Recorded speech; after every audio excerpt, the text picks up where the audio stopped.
Hey everyone, Matt Sperling here with Playing with Power. Got the sun in my eyes, but that's all right. We're going to go ahead and get this video down. Before I get into the argument about Mystic Remora being banned in EDH, let me tell you about an upcoming event called the Mox Masters Invitational 2023. That's being held on October 20th to 22nd. If you're not able to make that or you're watching this video after that date, that's okay. Check out the other events happening in the Mox Masters series. Check out Playing with Power. Check out Eminence, the folks that are putting on this event, and others. And the folks that are generally driving forward the concept of CEDH tournaments in a big way. I encourage you to get involved with them and check us out in the Playing with Power server as well if you want to find CEDH games remotely from wherever you are. Now let's dive into Mystic Remore being banned in EDH. I'm going to make the case today that this is one of the most important bans that should happen in EDH. And yes, I'm coming from CEDH, and I think that should be an important target audience for bans, and I'll talk about that in a moment. Why Remora specifically? Well, for a really low investment of 1 blue mana, it has a really outsized impact on the game and not a positive one. So it's going to create a couple dynamics. The first is that oftentimes that player who invests 1 mana is going to draw a ton of cards, get way ahead in the game because players either choose to or feel forced to feed the fish, as we say. And that's just going to have way too big an impact for 1 mana. It's going to lead to games that it's a snowballing effect. It'll draw you blue cards in your blue deck to help you stop an opposing player from winning. And then when it gets back to your turn, you'll have plenty of resources in hand to go for your own win. And that's often how it does play out. The other way, of course, that it can play out, players try or choose or are able to not feed it. And that is going to slow the game down. You might spend a turn cycle or two seeing how many upkeeps that person can pay.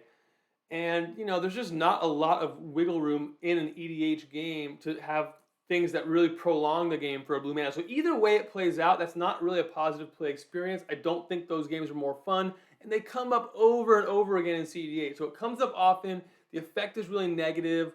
And yeah, someone's going to miss any card you ban, someone's going to miss it. But it won't be me with this card. And there's a lot of folks that feel like that, where, hey, blue's already got enough going on. It also has a hugely skewing effect, this and cards like it, towards the color blue, where one of the things you really miss, it's right up there on the list, when you don't play blue, it's not just interaction, it's also cards like this that threaten to sometimes functionally win the game, even if you mull to 5 for only 1 blue mana. So it just does too much for too little investment. But let's talk about some of the common arguments why we shouldn't ban this card. First and foremost, it's not a key card in casual. Bans usually don't happen just for CDH. And casual has other ways, rule 0, social pressure, to keep this card out, even if it does become a problem. So we don't need to ban it. Okay, that's an old way of thinking. First of all, I think it's from a time when CDH was less popular. It was easier to justify leaving those players on their island to do their thing. And if that thing involves like real outliers of power, so be it. We all know Soul Ring's broken. Mana Crypt even more so, whatever. Let them do their thing, who cares? And what's really happening in EDH happens at lower power levels. Well, that's increasingly not the case because CEDH is growing in popularity. There's a CEDH tournament every week. You saw me tab over and pitch one to you, a minute ago. And there's many more like it. The format, those events sell out. I mean, the format is growing in popularity really quickly, and for good reason. I think it's a great format. If you haven't checked it out, whether you're from a 60-card background or a 100-card background in EDH, give CEDH a try. I think you'll really like it. But that is a growing constituency and an increasingly important constituency for the folks who are deciding what cards to ban. So again, that argument, I think that argument maybe carried more water 5 years ago than it will if we're looking, 2 years from now, and thinking about it that way. So priorities shift and audiences shift, and that has to happen here if the ban list is going to be really operating to its maximum effect, which is making games better, improving the player experience on average. And to the extent it's not played in casual, it won't be missed there. So that's really not a good argument either, right? You can name a card that never sees play in casual and ban it, it's going to impact the places where it does. So anyway, I think that's a perfectly valid way to use a ban. And CDH doesn't have a rule 0 conversation. That's the whole concept of CDH, is that our rule 0 conversation is already settled before anyone has to say a word. We know we're going to use the ban list as the parameters, and it's going to be no holds barred. Let's go. 4 players want to play blue and play the best cards. Great, let's go play. That's all well and good. The folks managing the ban list should be looking at that increasing number of players in that audience and saying, hey, how can we make sure that we're also taking care of their play experience and trying to do the simple things like getting Remora out of here that will improve that experience.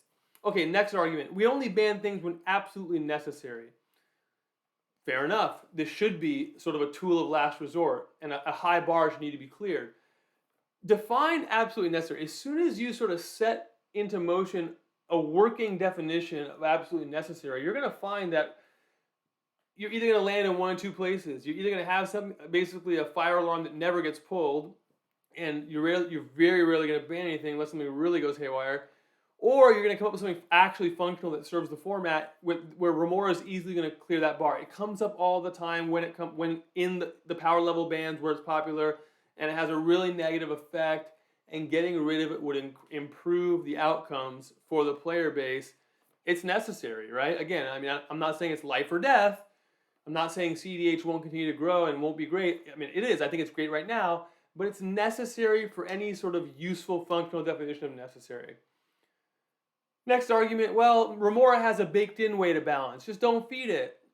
It's just not how things usually play out, because there's a prisoner's dilemma that happens when the card comes out, and one or more players is usually incentivized to kick off that arms race, start feeding, because they need to start getting ahead, because they have no clarity as to when the Remora is even going away, so they don't want to just let that player with the Remora sort of continue to set up, or let another player in the turn order then start to jump ahead, and then now they're behind. It just doesn't usually play out that way. And in fact, players who, as sort of a ritual, don't feed Remora are just not going to have a ton of success in CDH relative to those who don't, in my experience. But even if everybody could sort of somehow agree to not feed, that's still not a good play experience. I'm going to pass my turn because somebody paid 1 blue mana, and then I'd have no idea how long they're going to keep it. And then maybe 2 turns later, I've got to just feed it anyways because they do an Ancient Tomb. So it's just no matter which path you end up going down, it's not a healthy play experience, and all for the investment of a blue mana. Too big an impact relative to that investment. And again, too skewing an effect on deck building, where I really feel an extra special pinch from not playing blue because of cards, Mystic Remora and cards like it. It's not just that I'm giving up, Force of Will or whatever else blue does. It's also specifically that I have this card I can mulligan to 5 and find it, and maybe even just like essentially win the game by casting it. Does a little bit too much. And it really punishes that, why shouldn't someone be able to play Jund if they want to a little bit more frequently? So you look at, on balance, all the things that the ban is doing, it's going to easily outweigh some of these drawbacks, and don't feed it is not really going to be a better approach. Lastly, what about other cards that are egregious, such as, in terms of being power level outliers? Dockside Extortionist, Fast as Oracle, Underworld Breach. You can name a handful of others. Mana Crypt. Well, first of all, I want to note a really important difference in terms of how those cards play, what they play towards, what they push the game state towards. And that's the game ending. The player who jumps ahead because of Dockside, or the player who is using Fast as Oracle to good effect, they're likely to end the game that turn. And I'm not so worried at the power levels where those cards show up the most.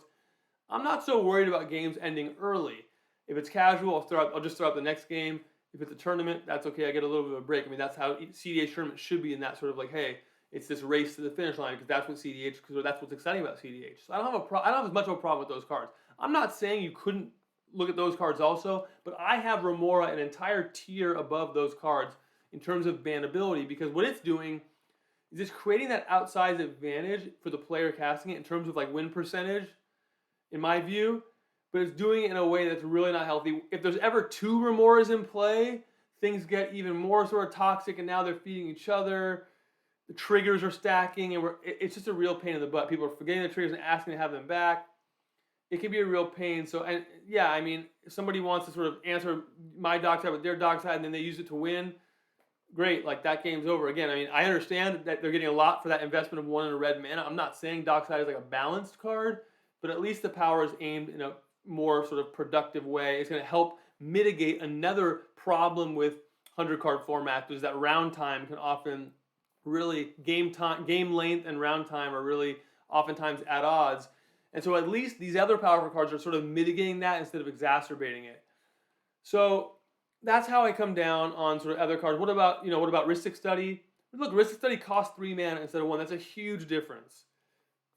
Ristic Study has more of sort of the classic, it's more of a classic card in my view for the format, and it's also easier to actually play around or not feed in a way that still lets you do something because you can just pay 1 instead of 4 and go ahead and get it around it. Now it's still, again, it's just like just like Dockside. So it's still a really powerful card. It's certainly, maybe too powerful if you were to ban a lot more cards. But again, I'm okay keeping it in and getting to Remora first for sure because it just has a different, all the downsides of Ristic Study are sort of present in even more, in even greater effect in Remora, except for maybe the fact that, Remora does eventually go away, where Ristic Study doesn't.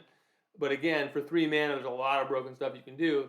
There's relatively little that does as much for 1 mana as Remora does. So that's the long and the short of why I think Mystic Remora should be banned in EDH. What do you think? Let me know in the comments. Let me know on Twitter. You can hit me at Sick of It. You can respond to the Playing with Power Twitter account, or I guess are we calling it X? Well, I see we still have the Twitter logo, so either way. Hop on one of those social media platforms, engage with me and the Playing with Power team. Let us know what you think. Whether you're coming from EDH and, hey, this guy's crazy, you're coming from CDH and you see things a little bit differently or the same, let us know. Appreciate it. Look forward to having the conversation keep going. And if you're on the committee that decides these things, hit me up. I'm happy to help you draft the announcement. Just let me know.